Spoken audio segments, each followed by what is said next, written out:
Hi everyone, welcome to sleepy classes. Guys, आज हम discuss करेंगे संगम एज। तो चलिए सेशन को स्टार्ट करते हैं। देखिए, हिस्ट्री में दो ही टॉपिक ऐसे हैं जो सबसे ज़्यादा कंफ्यूजिंग है और जहाँ पर सबसे ज़्यादा आपको दिमाग लगाने की ज़रूरत है, वो है संगम एज और एक है विजयनगर अंपायर। और दोनों ही टॉपिक से क्वेश्चन पूछे जाते हैं। अब संगम एज से जो क्वेश्चन पूछे जाते हैं वो मेनली लिटरेचर वर्क से होते हैं, या फिर चोला किंगडम से हमें देखने को मिलते हैं, या फिर टेम्पल से रिलेटेड क्वेश्चन आ जाते हैं। तो यहाँ पर आपको जितना मैं बताऊंगा इस संगम एज में उतना आपको याद रखना है। और इसका नाम संगम क्यों पड़ा? देखिए, यहाँ पर जो ये तीन डायनेस्टीज आपको देखने को मिल रही हैं, Chola dynasty, Chera dynasty and Pandya dynasty, इन तीनों के द्वारा कंबाइंड लिटरेचर वर्क किया गया था। इसको आप साउथ का लिटरेचर वर्क कंसिडर कर सकते हो या फिर तमिल लिटरेचर वर्क कंसिडर कर सकते हो, बात एक ही है। तो डिटेल में डिस्कस करेंगे तब आपको यहाँ पर अच्छे से समझ में आ जाएगा।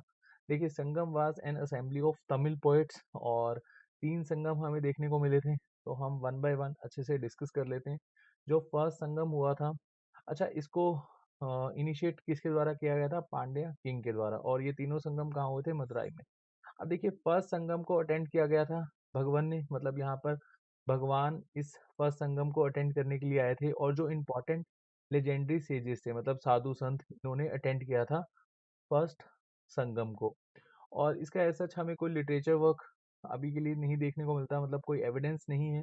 लेकिन ऐसा कहा जाता है कि यहाँ पर जो भगवान आए थे उन्होंने यहाँ पर सभी की सभी अपनी जो गाथाएं हैं वो यहाँ पर कंसिडर करी गई थी। जो मतलब हमें देखने को मिलते हैं, जैसे इम्पोर्टेंट जो इस समय के गोड्स होते थे। और साउथ के पॉइंट ऑफ व्यू से जो इम्पोर्टेंट गोड्स है अभी हम कंसिडर करेंगे। और फर्स्ट संगम के जो चेयरमैन थे उनका क्या नाम है? अगस्त्य। याद रखना, तीनों संगम कहाँ हुए थे? मदुराई में। ठीक है जी। सेकंड संगम, और इसका अभी के लिए हमारे पास एक ही लिटरेचर सोर्स है जो इस समय यहाँ पर किया गया था, और इसका नाम है तोलकाप्पियम। और इसको किसके द्वारा लिखा गया था? तोलकाप्रियार के द्वारा। यहाँ पर तोलकाप्रियार आप लिख लेना। और चेयरमैन कौन थे? अगस्त्य एंड तोलकाप्रियर। इसलिए यहाँ पर मैं नाम सही ले रहा हूँ। अच्छा, यहाँ पर नाम थोड़े से आपको कंफ्यूजिंग लगेंगे, मतलब थोड़ा सा याद करने में दिक्कत होगी, बट कोई आपको यहाँ पर घबराना नहीं है। क्योंकि ये जो पॉइंट है ना, ये जो मतलब यहाँ पर लिटरेचर वर्क करा गया था और इसी से ही रिलेटेड क्वेश्चन पूछे जाते हैं। तो अगर आप दो दो तीन तीन बार पढ़ोगे तो डेफिनेटली आपको याद हो जाएगा। ठीक है जी। और आपको जस्ट यहाँ पर देखना है, स्पेलिंग नहीं याद रखनी है, मतलब हमें ऑप्शन वाले क्वेश्चन देखने को मिलेंगे तो आपने एक बार देख लेना है अच्छे से कि कौन सा लिटरेचर वर्क हुआ था। अगर आप दो दो तीन तीन बार देखोगे तो डेफिनेटली आपको याद हो जाएगा। उसके बाद देखिए, यहाँ पर जो थर्ड संगम हुआ था, इसके बहुत सारे हमें एविडेंस देखने को मिलते हैं, मतलब जो इस समय लिटरेचर वर्क हुए थे हम यहाँ पर कंसिडर भी करेंगे। और इसके चेयरमैन कौन थे? नकरियार। अब यहाँ पर हम थोड़ा सा रफली सा आइडिया ले लेते हैं। जो ये चोलास हैं, इनकी कैपिटल क्या होती थी? उरायूर। और एक इनकी कैपिटल होती थी कावेरीपट्टनम।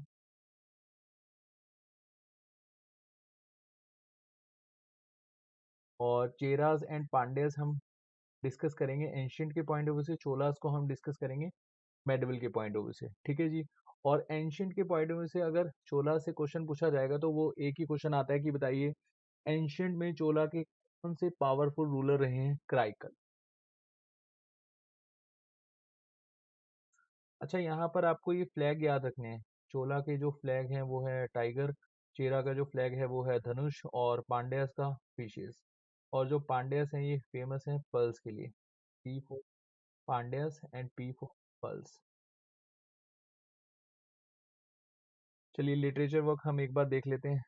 शिल्पादिकरम, ये जो लिटरेचर वर्क है ये एक लव स्टोरी है। और ये लव स्टोरी किस किस के बीच में लिखी गई थी? कोवलम एंड माधवी। माधवी एक डांसर थी, और कोवलम एंड माधवी की ये लव स्टोरी है, शिल्पादिकरम।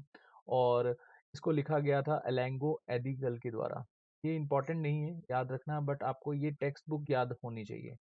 और फिर इनकी लव स्टोरी यहाँ पर हमें देखने को मिलती है। और जो इनकी डॉटर है, एडवेंचरस डॉटर, इसकी हमें स्टोरी देखने को मिलती है मनी मेखलाई में। कोवलम एंड माधवी, ये दोनों नाम आपने याद रखने, इंपॉर्टेंट है। और ये बुक किसके द्वारा लिखी गई थी? साथुनर के द्वारा, साथानूर। और उसके बाद एथुत गाई। और ये जो एथुत गाई है, ये 8 एंथोलॉजीज, मतलब एक पोएटिक लिटरेचर है, ये कंबाइंड पोएट्री लिटरेचर है और काफ़ी इम्पोर्टेंट है। क्वेश्चन पूछा जाता है कि बताइए पोएट्री के पॉइंट ऑफ व्यू से कौन सा लिटरेचर यहाँ पर लिखा गया था, तो एथुतुगाई। एक्चुअली यहाँ पर मैं नाम शायद सही से नहीं ले पा रहा हूँ, बट चलिए कोई बात नहीं, आपको स्पेलिंग अच्छे से याद रखनी है, ठीक है जी। उसके बाद देखिए तिरुक्कल के द्वारा जो सॉरी तिरुवल्लुवर के द्वारा जो तिरुक्कल लिखी गई थी, इसको फर्स्ट वेदा या फिर वेदा ऑफ साउथ भी हम कंसिडर करते हैं, ठीक है जी। और यहाँ पर संगम एडमिनिस्ट्रेशन को एक बार हम अच्छे से देख लेते हैं कि संगम एज में जितने भी हमें यहाँ पर डायनेस्टीज देखने को मिल रही हैं, जैसे चोला डायनेस्टी है, चेरा डायनेस्टी है, पांड्या डायनेस्टी है, इसको हम कंबाइंड एक बार अच्छे से देख लेते हैं। और जो ये टर्म्स मैं आपको बताऊंगा ये आपको याद रखनी है। और यहाँ पर जो हमें एडमिनिस्ट्रेशन देखने को मिलता था, मोनार्की था और एक पोस्ट हेरिडेटरी थी, मतलब राजा के बेटा ही राजा बनेगा, इस तरह से हमें यहाँ पर देखने को मिलता था। और रेवेन्यू एडमिनिस्ट्रेशन जो टर्म्स हैं वो एक बार देख लेते हैं। लैंड टैक्स की जो टर्म है इसको कहा जाता था क्राई, and tribute paid by the feudatories. मान लो कि अगर किसी पर्सन या फिर किसी राजा के साथ बैटल हो जाती है और अगर वो हार जाता है तो हारने के बाद उसको पैसा देना पड़ता था, तो उसको कहा जाता था इराई। एंड हीरापट्टी ये कहा जाता था वाटर टैंक को। और ये यूपीएससी में क्वेश्चन पूछा हुआ है, इंपॉर्टेंट है, इसको याद रखना। उसके बाद उल्गू ये कस्टम ड्यूटीज, एंड इरावू एक्स्ट्रा डिमांड या फिर फोर्स्ड गिफ्ट।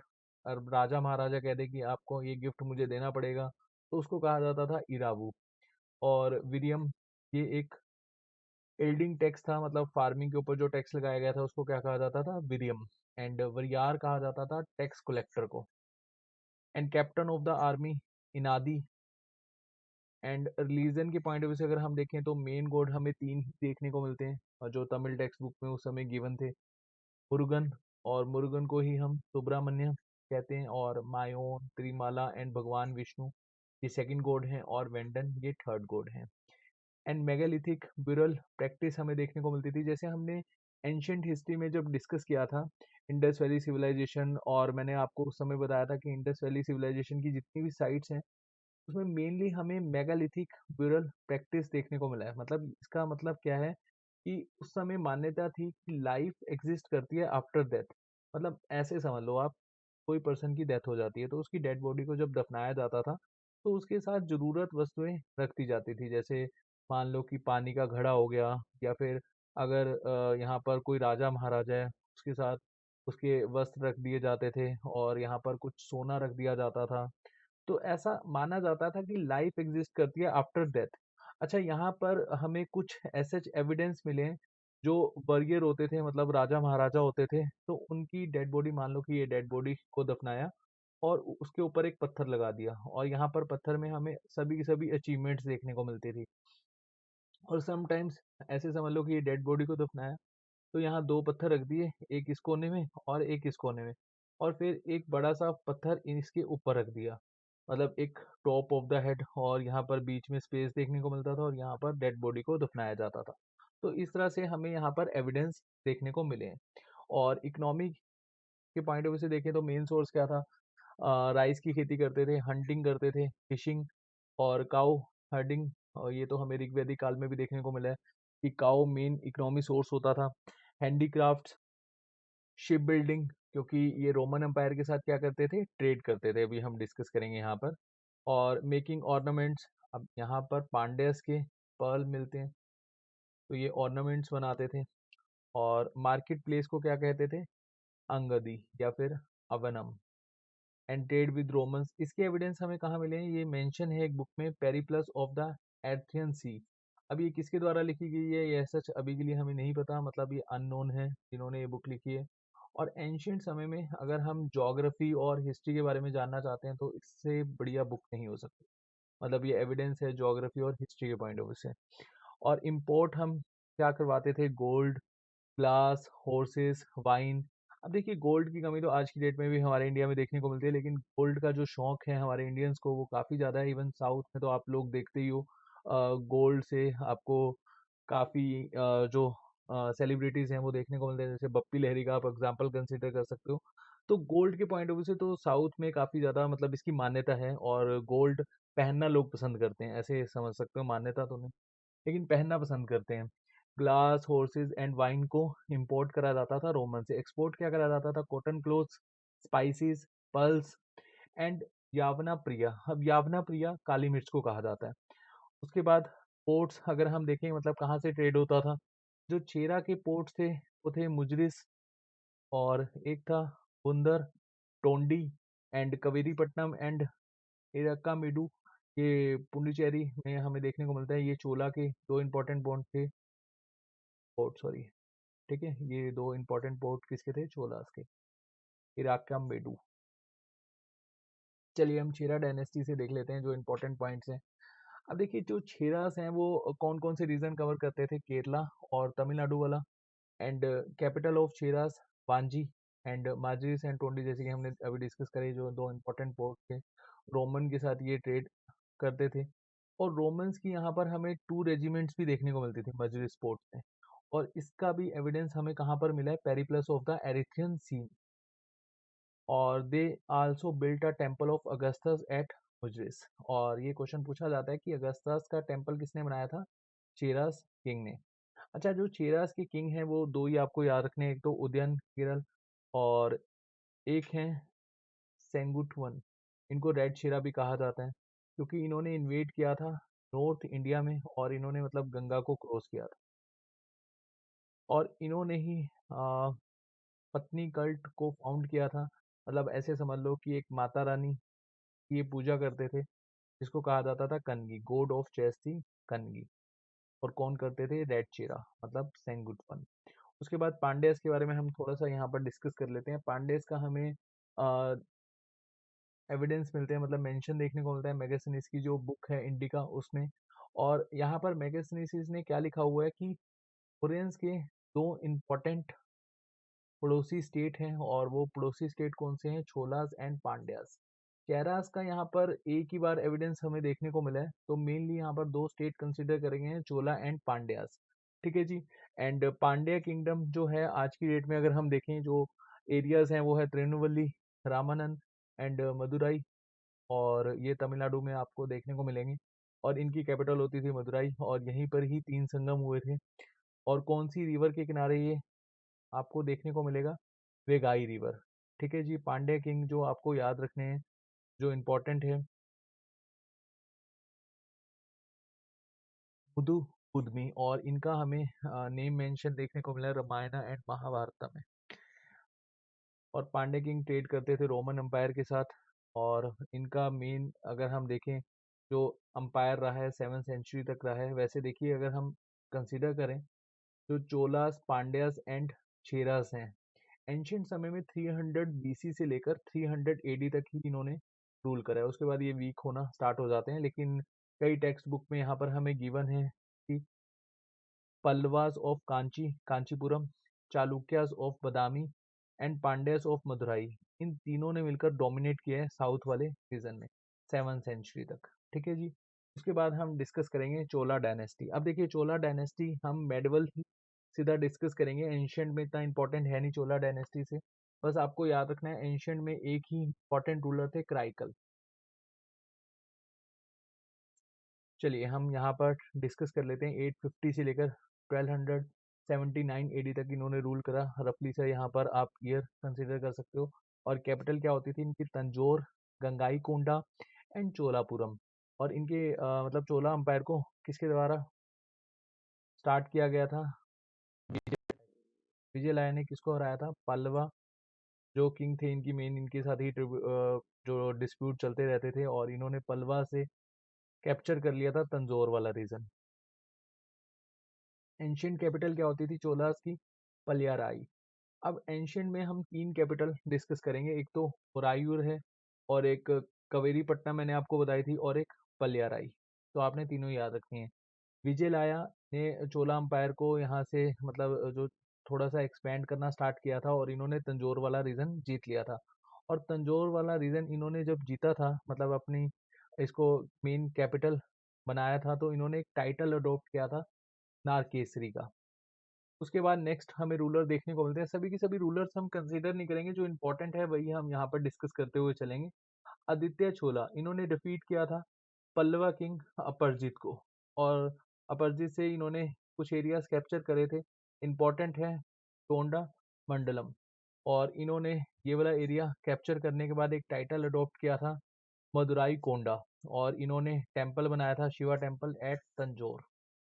उसके बाद देखिए नेक्स्ट रूलर रहे हैं प्रांतक फर्स्ट। इन्होंने एस्टेब्लिश किया था north eastern part of Sri Lanka. और राजा राजा फर्स्ट ये बहुत इंपॉर्टेंट रूलर हैं। और इन्होंने अटैक किया था श्रीलंका पर। एंड इन्होंने परमिट मतलब एक रूलर थे उनको परमिशन दी थी कि आप चूड़ामणि मतलब ये एक नागापट्टनम में चूड़ामणि बुद्धिस्ट विहारा बना सकते हो। और ग्रेट छोला रूलर कौन कौन से रहे हैं, एक तो राजा राजा फर्स्ट और एक इनके बेटे थे राजेंद्र फर्स्ट। इनके बारे में ही हम मेनली कंसिडर करेंगे।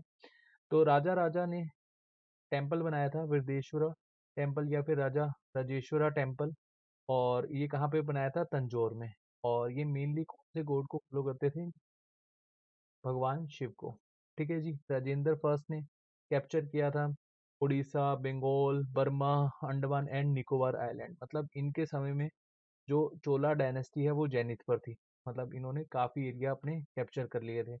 उसके बाद देखिए राजेंद्र फर्स्ट ने श्रीलंका को जीत लिया था। और श्रीलंका को जीतने के बाद इन्होंने कैपिटल बनाई थी अनुराधापुरा। और इन्होंने डिफीट किया था पाला किंग महिपाला को। और महिपाला को डिफीट करने के बाद इन्होंने एक टाइटल अडॉप्ट किया था गंगाई कोंडा चोलम। और इन्होंने चोला मंडलम लेक बनाया and the city of Gangai Konda Cholapuram. और इन्होंने जावा सुमात्रा माल्या ये सभी की सभी एरियाज जीत लिए थे शैलेंद्रा किंग से। मतलब इंडोनेशिया तक अपने डायनेस्टी को एक्सपेंड किया था राजेंद्र फर्स्ट ने। अब देखिए यहाँ पर अगर हम देखें मोस्टली जो छोला डायनेस्टी के रूलर रहे हैं और इनका जो मेनली एडमिनिस्ट्रेशन रहता था वो लोकल सेल्फ गवर्नमेंट यहाँ पर ये चलाते थे। और एक स्ट्रॉन्ग नेवी हमें देखने को मिलती थी। अब यहाँ पर श्रीलंका को जीता इंडोनेशिया को जीता तो ऑब्वियसली यहाँ पर नेवी तो स्ट्रॉन्ग होती ही थी। और ये जो गोल्ड सिक्के चलते थे इनके समय में उसको क्या कहा जाता था कासू या कलाजू। और लास्ट चोला डायनेस्टी के रूलर थे इनका नाम था राजेंद्र थर्ड। और land revenue and trade tax इनके मेन सोर्स ऑफ इनकम हुआ करते थे। और जो एरिया जीते थे वहां से भी काफी ये गिफ्ट लेते थे। मतलब हराने के बाद काफी धन लिया करते थे उस राजा से। ठीक है जी। और इवन उस अंपायर को ही कब्जा लेते थे। ठीक है जी। और यहाँ पर जितना भी आर्किटेक्ट हमें देखने को मिला है वो ड्रेविडियन स्टाइल में हुआ है। जैसे कैलाशनाथ टेम्पल है जो कांचीपुरम में बनाया गया था। और एक डांसिंग फिगर मतलब जो भगवान शिव की डांसिंग फिगर की हमें मूर्ति देखने को मिली है जिसको हम नटराजा कहते हैं। और कंबाना रोड द रमावंतरम मतलब ये जो राम भगवान जी के अवतार थे उसके बारे में इन्होंने लिखा है। And he was the greatest figure of Tamil poetry. And Ramayana is also known as the Kamba Ramayana. ये हम ऑलरेडी यहाँ पर डिस्कस कर ही चुके हैं। कंबाना तना एंड पुगलैंडी ये एक थ्री जेम्स हैं तमिल पोएट्री में। होपफुली यहाँ पर मैंने इनके नाम सही से लिए हों। गोपुरम एंड गर्भा गृह अदर टू इम्पोर्टेंट स्ट्रक्चर। ठीक है जी। उसके बाद देखिए important places associated with Chola rulers. एक तो आपने याद रखना है पोलन हुआ। और ये श्रीलंकन सिटी है जिसको एनेक्स करा था राजा राजा ने। एंड तंजावुर या फिर तंजौर ये चोला की कैपिटल हुआ करती थी।